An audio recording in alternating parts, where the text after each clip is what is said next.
इस लेसन में हम जानेंगे कि किसी भी वेबसाइट की स्पीड जो है वो क्यों इम्पोर्टेंट होती है, और अगर हमारे पास कोई वर्डप्रेस की वेबसाइट है तो उसकी हम स्पीड ऑप्टिमाइज़ कैसे कर सकते हैं। उसके साथ-साथ हम ये भी जानेंगे कि कैशे क्या होती है और उसका स्पीड ऑप्टिमाइज़ेशन से क्या लेना-देना है। आजकल के इस दौर में यूज़र का अटेंशन स्पैन जो है वो बहुत ही कम रह गया है। अगर कोई भी यूज़र आपकी वेबसाइट विज़िट करेगा तो आपके पास सिर्फ़ चंद सेकंड्स हैं कि आप उस यूज़र को अपनी वेबसाइट दिखाएँ भी और अपना मैसेज भी उस तक डिलीवर करें। फॉर एग्ज़ाम्पल आपका कोई ई-कॉमर्स का स्टोर है जहाँ पे आप कुछ प्रोडक्ट्स जो है वो सेल कर रहे हैं। आपके पास सिर्फ 5 सेकंड्स हैं जिसमें आपकी वेबसाइट लोड भी होनी चाहिए और आपकी प्रोडक्ट जो है वो यूज़र को नज़र भी आ जानी चाहिए जो आप सेल कर रहे हैं। इन केस आपकी वेबसाइट स्लो है, आपकी वेबसाइट लोड होने में ही 7 सेकंड लगाती है, तो आपके जो 5 सेकंड थे, आपकी प्रोडक्ट यूज़र को नज़र आने से पहले वो आपने ज़ाया कर लिए। सो अगर आपकी वेबसाइट 7 की बजाय 1 सेकंड में लोड हो रही है या 2 सेकंड्स में लोड हो रही है, तो आपके पास अब थोड़ा-सा टाइम बच गया कि यूज़र आपकी प्रोडक्ट को जो है वो देख सकता है या डिस्क्रिप्शन पढ़ सकता है या उसका नेम पढ़ सकता है या उसके कोई फीचर्स देख सकता है। एक वजह तो ये हो गई कि स्पीड ऑप्टिमाइज़ेशन क्यों इम्पोर्टेंट है। इसके साथ-साथ अगर आपकी वेबसाइट स्लो होगी, तो गूगल में आपकी जो सर्च की रैंकिंग्स हैं, वो भी मुतासिर होंगी क्योंकि आपकी वेबसाइट जो है वो स्लो है। उसके साथ-साथ यूज़र का जो है वो एक्सपीरियंस भी ख़राब होगा कि आपकी वेबसाइट जो है वो स्लो है। इस तरह आपकी वेबसाइट स्लो होने के बहुत सारे नुकसानात आपको होंगे। अब इन सारे नुकसानात से बचने के लिए हम क्या करेंगे, हम अपनी वेबसाइट को ऑप्टिमाइज़ करेंगे फॉर स्पीड, ताकि जितना जल्दी पॉसिबल हो सके आपकी वेबसाइट जो है वो लोड हो। अब हम ये जानेंगे कि कैशे क्या होती है और उसका क्या रोल है वर्डप्रेस की स्पीड ऑप्टिमाइज़ेशन में। हम ये जानेंगे कि नॉर्मली वर्डप्रेस का कोई भी पेज जब आप विज़िट करते हैं, तो अगर कैशे का इस्तेमाल हम नहीं कर रहे, तो वो उसका प्रोसीजर क्या होगा या उसका फ़्लो क्या होगा।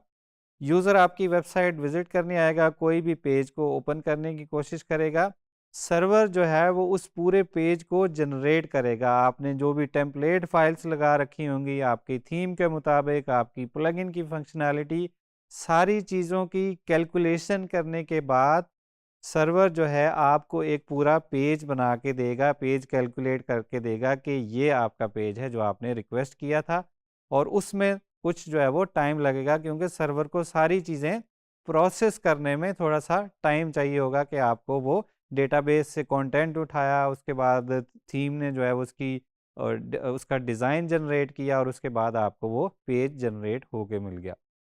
ये तो हो गया कैशे के बगैर वाला प्रोसीजर।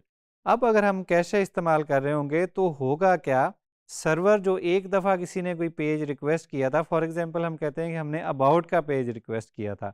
तो जब एक यूज़र ने पेज पहली रिक्वेस्ट जब सर्वर पे गई उस पेज के लिए, अबाउट के पेज के लिए, तो वो सारी कैलकुलेशन रन हुई और उसका बाद वो पेज जनरेट होके यूज़र को डिस्प्ले हो गया।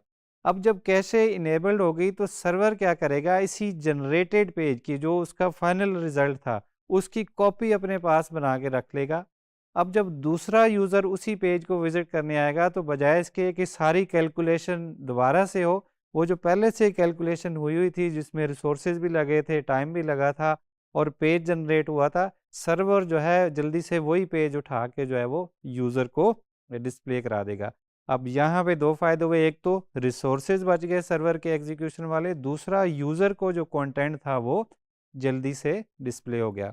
अब आप सोच रहे होंगे इस सूरत में तो हो सकता है हम कंटेंट में अपडेट कर दें और कॉपी पुरानी पड़ी और यूज़र्स को पुरानी कॉपी नज़र आती रहे। तो कैशे जो आपकी बनती है उसमें आप उसकी एक्सपायरी भी सेट कर सकते हैं कि फॉर एग्ज़ाम्पल 1 दिन के बाद एक्सपायर हो जाना चाहिए, चंद घंटों के बाद एक्सपायर हो जाना चाहिए, या जब भी आपका कंटेंट हो तब वो जो जनरेटेड कंटेंट था या जो कैशे में कंटेंट था वो एक्सपायर हो जाना चाहिए। इसी तरह और भी बहुत सारे मेथड्स हैं कि आपके जो स्टैटिक कंटेंट है जो कि चेंज नहीं होता, फॉर एग्जांपल आपकी सीएसएस की फाइल्स हैं, जो आपकी जेएस की फाइल्स हैं, इस तरह की कुछ फाइल्स आपके ब्राउज़र में भी कैश हो जाती हैं कि आपका ब्राउज़र जो है वो उनको सेव कर लेता है। नेक्स्ट टाइम जब आप कुछ स्टैटिक फाइल्स जैसा कि इमेजेस, सीएसएस या जावास्क्रिप्ट, ये आपके ब्राउज़र में भी कैश हो सकती हैं, ताकि हर दफ़ा उनको सर्वर से लोड ना करना पड़े, वो जल्दी से वहीं से आपके ब्राउज़र से ही आपको मिल जाएँ। तो आइए देखते हैं कि वर्डप्रेस में अगर हमने किसी वेबसाइट की स्पीड ऑप्टिमाइज़ेशन करनी हो, तो हम कौन-कौन सी चीज़ों का इस्तेमाल करेंगे और किन चीज़ों का हमें ख्याल रखना है। स्पीड को ऑप्टिमाइज़ करने से पहले सबसे पहले हमने किसी भी वेबसाइट की स्पीड चेक कर लेनी है कि उसकी स्पीड है क्या। तो स्पीड चेक करने के लिए हम कोई भी वेबसाइट उठा लेंगे और उसकी स्पीड चेक करेंगे, और उसके लिए हमारे पास दो टूल्स मौजूद हैं जो कि ज़्यादा फ्रीक्वेंटली यूज़ होते हैं। आप किसी भी टूल का इस्तेमाल कर सकते हैं, लेकिन दो जो मैं पर्सनली भी यूज़ करता हूँ वो दो हैं। सबसे पहला है tools.pingdom.com। आप गूगल पे भी सर्च कर सकते हैं पिंगडम टूल्स के नाम से, और वहाँ पे आपको इस तरह का जो है वो पेज ओपन होगा। कोई भी आप वर्डप्रेस की एग्जांपल वेबसाइट ले लें या कोई भी नॉन वर्डप्रेस की वेबसाइट भी ले लें जिसकी आपने स्पीड टेस्ट करनी है, उसका यूआरएल यहाँ पे ऐड करेंगे। उसके बाद आप यहाँ से लोकेशन भी सिलेक्ट कर सकते हैं कि आपने कौन से लोकेशन से टेस्ट रन करना है। उसके बाद आप स्टार्ट टेस्ट पे क्लिक कर देंगे। टेस्ट पे क्लिक करने के बाद ये टूल थोड़ा सा टाइम लेगा और आपकी वेबसाइट को एनालाइज करके आपको एक रिपोर्ट जनरेट करके दे देगा। यहाँ पे हम देख सकते हैं कि रिपोर्ट जो है वो जनरेट हो चुकी है, और यहाँ पे हमें वेबसाइट का स्क्रीनशॉट मिल रहा है कि ये वेबसाइट है कौन सी, दिखी कैसी है टेस्ट में, और उसके बाद यहाँ पे परफॉर्मेंस ग्रेड भी आया है कि 100 में से कितने नंबर मिले हैं इस वेबसाइट को। उसके बाद इसका पेज साइज़ क्या है, और यहाँ पे टाइम भी बताया गया है कि कितने टाइम में लोड हुई है, तकरीबन 5 सेकंड इसे लगे। और उसके बाद इस वेबसाइट का जो यूआरएल हमने ऐड किया था उसको लोड होने में कितनी रिक्वेस्ट जो है वो गई हैं सर्वर पे, तो ये 136 हैं। और नीचे यहाँ पे रिकमेंडेशंस भी दी गई हैं कि ये आप जो परफॉर्मेंस है वो बेहतर कैसे कर सकते हैं, और जो जो चीज़ें आपकी वेबसाइट की बेहतर थी उनको यहाँ पे ग्रीन दिया गया है, जिसमें कुछ मसला है वो येलो में आ रहा है, और जो बिल्कुल ही ज़ीरो है या बिल्कुल ही ज़्यादा सीवियर प्रॉब्लम है वहाँ पे एफ़ या फेल जो है वो आया हुआ है। तो यहाँ से आप सजेशंस नोट करके अपनी वेबसाइट को जो है वो उसकी स्पीड ऑप्टिमाइज़ कर सकते हैं। एक टूल तो ये हो गया। दूसरा टूल जो है वो है गूगल का टूल, जिसे गूगल पेज स्पीड इनसाइट्स भी कहते हैं। उसमें भी आप सिमिलरली कोई भी यूआरएल उठाएंगे जिसकी आपने स्पीड टेस्ट करनी है, और यहाँ पे ऐड करेंगे, एनालाइज पे क्लिक करेंगे, तो गूगल भी आपको उसकी जो है वो एक डिफरेंट किस्म की रिपोर्ट जनरेट करके देगा, जहाँ से आप देख सकते हैं कि आपकी वेबसाइट में क्या क्या मसले हैं। अब गूगल का जो टूल है ना सिर्फ वेबसाइट की स्पीड चेक करता है, यहाँ पे आपका यूज़र एक्सपीरियंस भी चेक हो रहा होता है। यहाँ पे आप देख सकते हैं कि डेस्कटॉप की रेटिंग अलग से आ रही है और मोबाइल डिवाइसेस के लिए रेटिंग जो है वो अलग से आ रही है। मोबाइल के लिए इसके 100 में से 35 नंबर हैं, बहुत सारी चीज़ें इंप्रूव होने वाली हैं, लेकिन अगर डेस्कटॉप की बात करें तो उसके जो है वो रेटिंग जो है वो काफ़ी बेहतर है। तो जो भी हमने वेबसाइट ऑप्टिमाइज़ करनी है, सबसे पहले हमने उसके चेक कर लेना है कि इसमें मसले हैं क्या-क्या, और उसके बाद आप उन मसाइल को हल करेंगे। स्पीड चेक करने के बाद आपको मैं कुछ जनरल टिप्स बताऊंगा जो कि हर वेबसाइट पे अप्लाई हो सकती हैं जब आप स्पीड ऑप्टिमाइज़ कर रहे हो।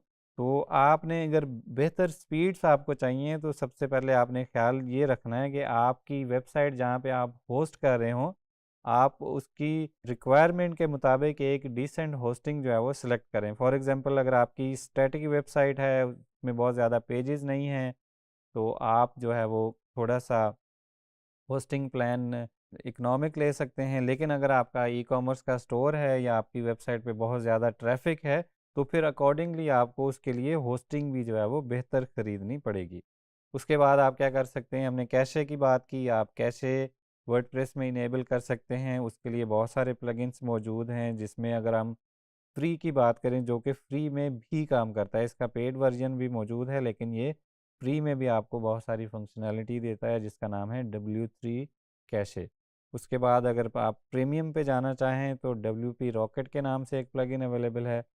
उसके बाद हमने एग्जांपल में देखा था कि यहाँ पे पेज साइज़ जो है 5.5 MB से भी ज़्यादा है। तो उसमें सबसे ज़्यादा कॉमन रीज़न क्या होता है कि आपका पेज साइज़ काफ़ी ज़्यादा होता है, उसकी वजह होती है इमेजेस। अगर आप इमेजेस ऑप्टिमाइज्ड यूज़ नहीं करेंगे तो इमेजेस जो है वो आपके पेज का साइज़ बढ़ा देंगे, जो कि उसके नतीजे में जो है वो आपकी वेबसाइट का साइज़ बढ़ जाएगा और आपकी वेबसाइट को लोड होने में ज़्यादा टाइम लगेगा। उसके बाद अगर आपके पास फॉर एग्ज़ाम्पल आर्काइव पेजेस हैं तो वहाँ पे आप कर सकते हैं कि फुल कंटेंट शो करवाने की बजाय आप उसकी समरीज शो करें ताकि कंटेंट जल्दी से लोड हो। फिर आप सीडीएन का भी इस्तेमाल कर सकते हैं। सीडीएन क्या होता है जी? Content delivery network. इस पे हमारा पूरा लेसन मौजूद है, आगे जाके हम सीडीएन को यूज़ करना सीखेंगे एक कंप्लीट लेसन में। मीडिया आप ऑफलोड कर सकते हैं। मीडिया से मुराद है आपकी जो भी इमेजेस हैं, वीडियोस हैं, वो आप जिस सर्वर पे आपकी वेबसाइट मौजूद है उसकी बजाय आप कहीं और लोकेशन पे जो है वो अपनी मीडिया फाइल्स जो है वो होस्ट कर सकते हैं। जैसा कि मोस्ट कॉमन है अमेज़ॉन S3 पे लोग अपनी स्टैटिक रिसोर्सेज या मीडिया फाइल जो है वो होस्ट करते हैं ताकि आपके सर्वर से जो है वो लोड हट जाए। और यूजुअली मीडिया स्टोर करने वाली स्टोरेज जो है वो आपकी ट्रेडिशनल होस्टिंग से काफ़ी सस्ती पड़ती है। बहुत ज़्यादा प्लगइन्स इस्तेमाल ना करें। फॉर एग्ज़ाम्पल आपकी वेबसाइट पे कोई 50 प्लगइन्स नहीं लगे होने चाहिए। हर छोटी फंक्शनैलिटी के लिए प्लगइन यूज़ ना करें। जहाँ जितने मिनिमम पॉसिबल हों उतने प्लगइन्स में अपनी वेबसाइट को जो है वो बना लें। स्लो प्लगइन्स को आइडेंटिफाई करें कि कौन कौन से प्लगइन्स स्लो हैं और उनको जो है वो उनका अल्टरनेट ढूंढें या उनके बगैर ही अपनी वेबसाइट जो है वो डेवलप करें। अगर आपकी कोई ब्लॉग है और उस पे बहुत सारे कमेंट्स आते हैं तो आप कमेंट्स को जो है वो स्प्लिट कर लें पेजेस में ताकि एक ही पेज पे सारे, फॉर एग्जांपल किसी पोस्ट पे जो है वो कोई पोस्ट आपकी वायरल हो गई है और उस पोस्ट पे थाउजेंड्स ऑफ कमेंट्स हैं, तो आप उनको एक ही पेज पे डिस्प्ले कराने की बजाय कमेंट्स को जो है वो पेजेस में डिवाइड कर लें। और ये आप वर्डप्रेस के एडमिन पैनल से भी सेटिंग से जाके कर सकते हैं। और इंतहाई इम्पॉर्टेंट चीज़ कि आपने थीम ऐसा यूज़ करना है जो कि ऑप्टिमाइज्ड हो फॉर स्पीड। हर थीम जो है वो अच्छा कोडेड नहीं होता, हर थीम जो है वो स्पीड के लिए ऑप्टिमाइज्ड नहीं होता। तो जब आप कोई भी फ्री या पेड थीम सेलेक्ट करने जाएं तो आप इस चीज़ का ख्याल रख लें कि वो थीम जो है वो स्पीड ऑप्टिमाइज्ड है कि नहीं। और इसका बेहतरीन तरीका ये हो सकता है कि थीम का अगर कहीं पे डेमो अवेलेबल है तो आप उसकी स्पीड जो है वो जो 2 टूल्स बताए गए हैं इनकी मदद से चेक कर सकते हैं। वर्डप्रेस का डेटाबेस आप ऑप्टिमाइज़ कर सकते हैं, उसके लिए WP स्वीप के नाम से प्लगइन मौजूद है। अब डेटाबेस में क्या ऑप्टिमाइज़ होगा, वक्त के साथ साथ आपके डेटाबेस में कुछ ऐसा डेटा भी रह जाता है। फॉर एग्जांपल कुछ प्लगइन्स आपने इंस्टॉल किए, रिमूव कर दिए, या कुछ डेटा पोस्ट ऐड की, रिमूव कर दी, तो कुछ जो है वो ऑर्फन डेटा या ऐसा डेटा जो कि हमें चाहिए नहीं होता लेकिन वो डेटाबेस में रह जाता है, तो उसको हम क्लीन अप कर सकते हैं, अपने डेटाबेस से रिमूव कर सकते हैं। उसके लिए हमारे पास प्लगइन भी मौजूद है। डीएनएस लेवल फायरवॉल यूज़ करें। अब डीएनएस लेवल फायरवॉल क्या है कि आपकी वेबसाइट के सर्वर तक रिक्वेस्ट पहुंचने से पहले आपका जो डीएनएस है वही उसको क्या कर देगा। अगर तो वो स्पैम ट्रैफिक होगी तो वो उसको वहीं से वापस भेज देगा या ब्लॉक कर देगा। आपके पास वो रिक्वेस्ट आपके सर्वर पे आएगी नहीं, क्योंकि अगर हर रिक्वेस्ट आपके सर्वर पे आएगी तो आपका सर्वर जो है वो उसके रिसोर्सेज यूज़ होंगे उसको सर्व करने में, चाहे वो एक्चुअल ट्रैफिक हो या फिर स्पैम ट्रैफिक हो। तो डीएनएस लेवल फायरवॉल जब हम सीडीएन पढ़ रहे होंगे तो उसमें हम इसकी डिटेल पढ़ेंगे कि ये कैसे इसको हम कॉन्फ़िगर कर सकते हैं। और हमेशा पीएचपी का जो है वो लेटेस्ट वर्जन यूज़ करें। अगर आपके पास फॉर एग्जांपल अभी पीएचपी का 7 या 8 वर्जन चल रहा है तो कुछ होस्टिंग कंपनीज हैं जो अभी तक पीएचपी 5 भी यूज़ करती हैं। पीएचपी का आप हमेशा ख्याल रखें कि आपने लेटेस्ट स्टेबल वर्जन यूज़ करना है। कुछ बीटा वर्जन्स भी होते हैं वो आप यूज़ ना करें, लेटेस्ट में जो उसका स्टेबल वर्जन है वो आपने यूज़ करना है। और भी बहुत सारे इसकी स्पीड ऑप्टिमाइजेशन के डिफरेंट यूज़ केस हो सकते हैं, डिफरेंट इसकी टिप्स हो सकती हैं, लेकिन मैंने आपको कुछ कॉमन बताई हैं कि ये जो है इनको इस्तेमाल करते हुए आप अपनी वेबसाइट की स्पीड जो है वो बेहतर बना सकते हैं। अभी यहाँ पे मेरे पास एक वेबसाइट मौजूद है, एक टेस्ट वेबसाइट मौजूद है।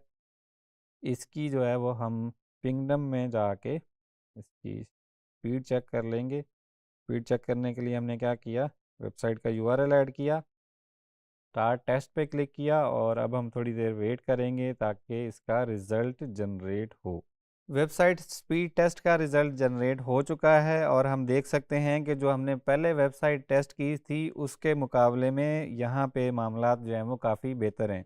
परफॉर्मेंस ग्रेड जो है वो भी काफ़ी अच्छा है और पेज का साइज़ जो है वो बहुत बेहतर है, एमबीज़ की बजाय केबीज़ में है और उसके साथ-साथ यहाँ पे जो नंबर ऑफ़ रिक्वेस्ट हैं वो भी कम है और उसके साथ हम देख सकते हैं कि लोड टाइम जो है वो इसका 1 सेकंड से जो है वो कम है। लेकिन अब इसको हम मज़ीद बेहतर बना सकते हैं, यहाँ पे हमें कुछ सजेशंस आ रही हैं, इसको हम मज़ीद भी बेहतर बना सकते हैं। तो चलते हैं इसके वेबसाइट के एडमिन में और यहाँ पे मैंने W3 टोटल कैशे जो है वो मैंने यहाँ पे इंस्टॉल कर रखा है लेकिन अभी एक्टिवेट नहीं किया क्योंकि हम पहले एक्टिवेशन से पहले और बाद का देखेंगे कि थोड़ा सा फ़र्क पड़ेगा स्पीड पे। प्लगइन को एक्टिवेट कर लेंगे। एक्टिवेशन के बाद हम इसकी सेटिंग्स में जाएंगे। यहाँ से हम इसकी डिफरेंट सेटिंग्स जो है वो कॉन्फ़िगर कर सकते हैं। अगर हमने कुछ फीचर जो है वो इनेबल नहीं करने तो हम उसको डिसेबल रहने देंगे। पेज कैशे, मिनीफाई, जो फीचर हमें चाहिए उसको हम इनेबल रख लेंगे और बाकी फीचर्स जो है वो हम डिसेबल रहने देंगे। कुछ रिकमेंडेड सेटिंग्स भी होती हैं जो कि पहले से एडेड होती हैं, वो भी इस्तेमाल कर सकते हैं या डिपेंड करता है कि आपकी वेबसाइट की नेचर क्या है। क्या आपकी वेबसाइट सर्विस वेबसाइट है, क्या आपकी वेबसाइट एक ब्लॉग है, कोई ई कॉमर्स स्टोर है, तो उसके हिसाब से भी आप स्पेशलाइज्ड सेटिंग्स कर सकते हैं जो उसके लिए रिकमेंडेड हों। और आपने इस चीज़ का ख़्याल रखना है कि मिनीफाई जो है वो कुछ थीम्स के साथ जो है वो सही हो सकता है कि कुछ थीम्स में जो है वो मसले मसाइल आएँ मिनीफिकेशन की वजह से। अगर आपने मिनीफाई का ऑप्शन इनेबल किया हुआ है और उसके बाद कोई मसले मसाइल आना शुरू हो गए हैं तो आप इस ऑप्शन को डिसेबल भी कर सकते हैं। तो जब ये सारी सेटिंग्स आप कॉन्फ़िगर कर लेंगे, उसके बाद आप अपनी वेबसाइट को एक दफ़ा लोड करेंगे ताकि जो पहली रिक्वेस्ट है उसके थ्रू जो है वो आपकी वेबसाइट की कैश जो है वो या कैशे जिसको बोलते हैं वो जनरेट हो। अब हम दोबारा वापस जाएंगे, पिंगडम टूल्स पे वापस जाएंगे और दोबारा से जो है इसी वेबसाइट की जो है वो हम चेक करेंगे कि हमने इसकी स्पीड दोबारा से चेक करनी है। पहले हमने कैशे का प्लगइन नहीं था इनेबल किया हुआ, अभी हमने उसको इनेबल किया है तो अब हम उसकी स्पीड जो है वो चेक करेंगे। कैशे का प्लगइन इनेबल करने के बाद हमने दोबारा से स्पीड टेस्ट रन की है और सेम लोकेशन से रन की है और हम यहाँ पे देख सकते हैं कि लोड टाइम जो है वो पहले से कुछ जो है वो इम्प्रूव हो गया है। सो ये वन ऑफ द स्टेप्स था कि आप स्पीड कैसे ऑप्टिमाइज़ कर सकते हैं, इसको मज़ीद भी बेहतर बना सकते हैं। और आपको मैं ये बताता चलूँ कि ये वाली वेबसाइट एक शेयर्ड होस्टिंग पे जो है वो मौजूद है। तो इस वेबसाइट का सर्वर शायद प्रॉपरली जो कंप्रेशन या जी ज़िप कंप्रेशन है उसको सपोर्ट नहीं कर रहा, हालांकि मैंने इनेबल भी की हुई है, लेकिन अब होस्टिंग जो है वो उसको प्रॉपरली सर्व नहीं कर रही। इसकी वजह से आपका ये यहाँ पे जो है वो आपके ग्रेड्स अच्छे नहीं आ रहे, लेकिन आप देख सकते हैं कि उसका लोड टाइम जो है वो थोड़ा सा पहले से इम्प्रूव हो गया है। इस तरह यहाँ पे जो जो सजेशंस आ रही हैं उनको आप फिक्स करके यहाँ पे आपको बताया भी गया होगा कि इसका फ़ायदा क्या है और जो सजेशन आ रही है उसके बारे में आप सर्च भी कर सकते हैं कि इसको आप कैसे फिक्स कर सकते हैं। फॉर एग्जांपल आप सर्च कर सकते हैं कि how to add expire headers to Google, तो वो आपको वहाँ पे बहुत सारी गाइड्स मिल जाएंगी जिसको यूज़ करते हुए आप अपनी वेबसाइट की स्पीड ऑप्टिमाइज़ कर सकते हैं। यहाँ पे मैंने एक चेक लिस्ट बताई है, इसको भी आप एग्जीक्यूट कर सकते हैं और अगर इन चीज़ों का आप पहले से ख्याल रखेंगे तो हो सकता है आपको बहुत कम एफर्ट करनी पड़े, आपको बहुत ज़्यादा टाइम ना लगाना पड़े स्पीड ऑप्टिमाइजेशन पे, क्योंकि आपने इन चीज़ों का ख्याल पहले ही रखा था जब आप वेबसाइट डेवलप या डिज़ाइन कर रहे थे।